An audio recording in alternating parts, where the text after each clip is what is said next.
What's going on, guys? The Comics Kid 2099 here. Welcome to day 90 of the 365-day graphic novel review challenge. Today, I want to talk to you about Batman, I Am Gotham. This is the first 6 issues of the new Batman ongoing series, as well as Batman Rebirth issue 1, and obviously this is part of DC's new Rebirth, which is kind of a soft relaunch of the New 52, still set in the New 52 timeline, but just kind of tweaking some things here and there, and this is by Tom King and David Finch. And the premise of this book is that Batman meets these two young superhero siblings, Gotham and Gotham Girl. I will call him Gotham Guy, just so that we don't get confused with him and the city. And they are very young and very inexperienced, but they are eager to learn from Batman how to become better superheroes. And then they are driven insane by the Psycho Pirate, who is working with Hugo Strange on something. And then Gotham Guy, he accidentally murders like 27 soldiers. And then eventually Gotham Girl has to go and destroy her brother and keep him from destroying the city of Gotham.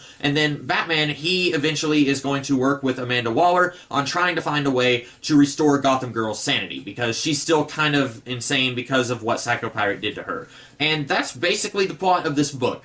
Pretty much everyone on the internet has been going on about how this is some of the best Batman comics that they've read in the last decade, and this is some of the best stuff from Rebirth. And I read this, and I didn't really see what the big deal was. I didn't really like this at all. It's not bad, it's not horrible, but it's also not great or even good. I felt like this was just kind of average, and I'm really interested in seeing what people actually like about this. Now, thematically, it's got some very interesting stuff in it. The end of this storyline where Batman goes up against the Gotham Guy, and he's saying, fine, if you want to destroy Gotham City, you have to destroy me because I am Gotham. That's some really good stuff. It's not anything new. The idea that Batman represents Gotham City, that's definitely not a new concept, but Tom King is definitely doing some interesting things with it here. But plot-wise, this book is very bare, and at times it just doesn't make any sense at all. I have no idea what Hugo Strange is trying to do here. I don't know why he's working with Psycho Pirate. I don't know why he gives Psycho Pirate to Bane. I don't know what Bane wants with Psycho Pirate. I can assume that Hugo Strange wanted Venom from Bane to create some monster men, and that's like a thing in the first few issues of this book, where there are all of these people committing suicide,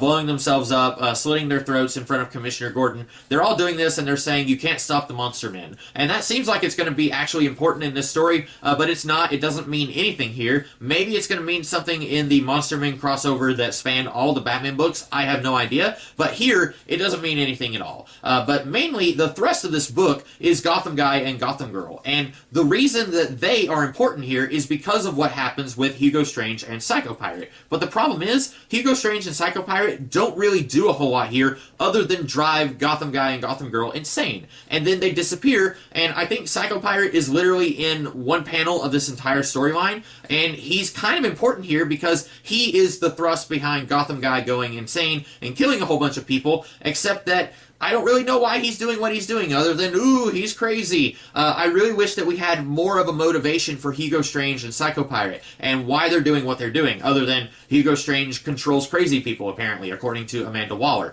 There's just a whole lot about this story that doesn't really work for me, and maybe it would work better if I'm reading the entire run from Tom King, because this definitely feels like it's Act 1 in a much larger saga, but the problem is, I'm not reviewing the entire run. I'm only reviewing this storyline, and it doesn't really work by itself when I'm only reviewing this storyline. Like I said, it's not bad, it's not really good either.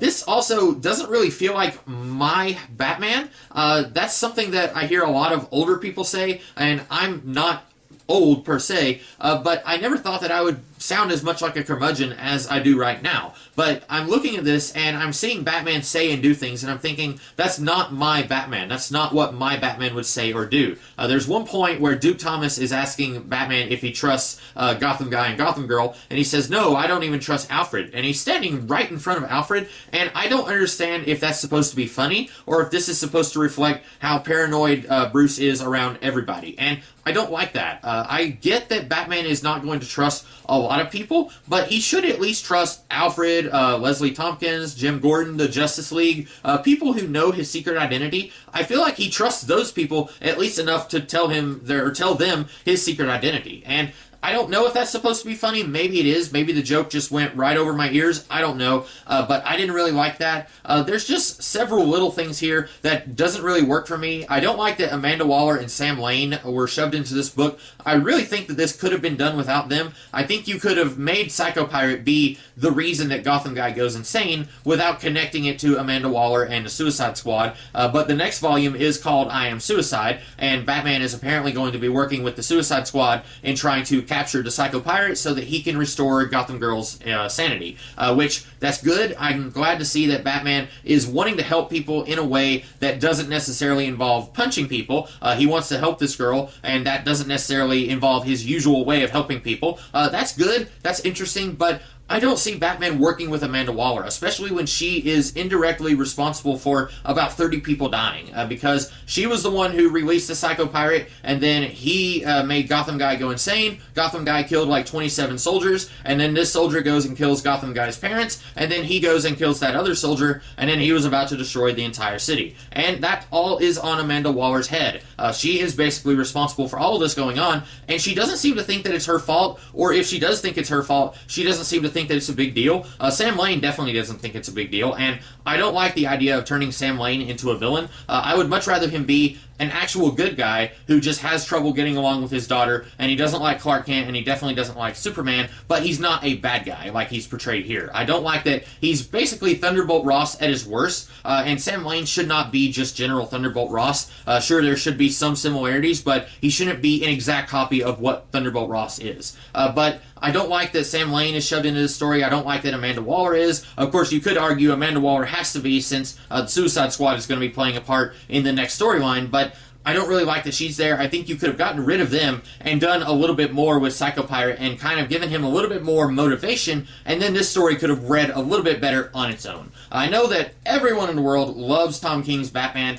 I am just not one of those people. I will not be reading Volume 2, not necessarily because of anything bad that this did, although this definitely didn't grab me, but the big reason I'm not going to be reading any more of the series is there's something that's going to be happening in the next few months. I'm not going to spoil what it is because some of you may not know, but there's something that's going to be happening in the DC Universe that's connected to a property from 1985, I will say that much, and it's going to be mixing that property into the DC Universe.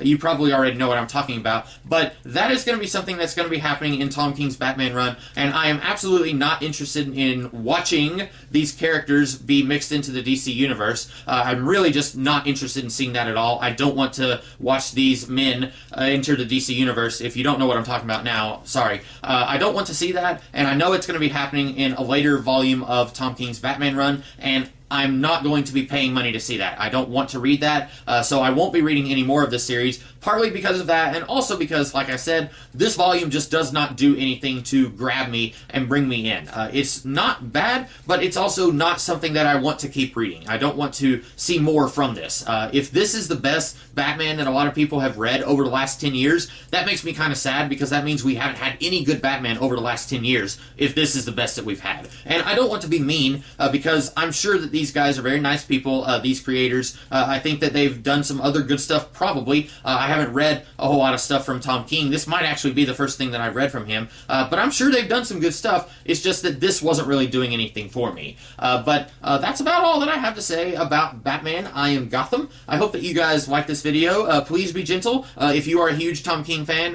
please be gentle. Tell me why in the comments below. And please, don't stone me for not liking Tom King's Batman. But that's all that I have to say today. I hope that you guys liked this video, and if you did, be sure to like, share, comment, and subscribe, and I will be back tomorrow with a different video. In the meantime, you guys have a great rest of the day. Catch you later.